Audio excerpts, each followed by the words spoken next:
Welcome back to the my new video guys and my YouTube channel guys. Today friend we are going to talk about guys how can we disable sunlight mode setting in our Poco phone.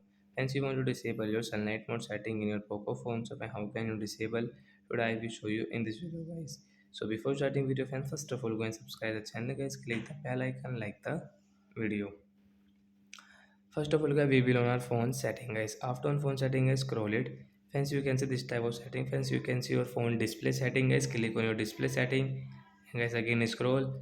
Screen brightness level setting, guys. Tap here, guys. You can see your sunlight mode setting. This notification screen from going to dark setting.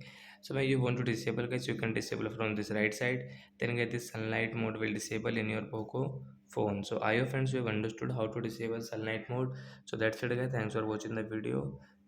And friends, do you have any doubt guys related to guys your brightness setting, you can ask me in comment section. I will check, I will help you. Bye bye friends, thanks for watching the video guys.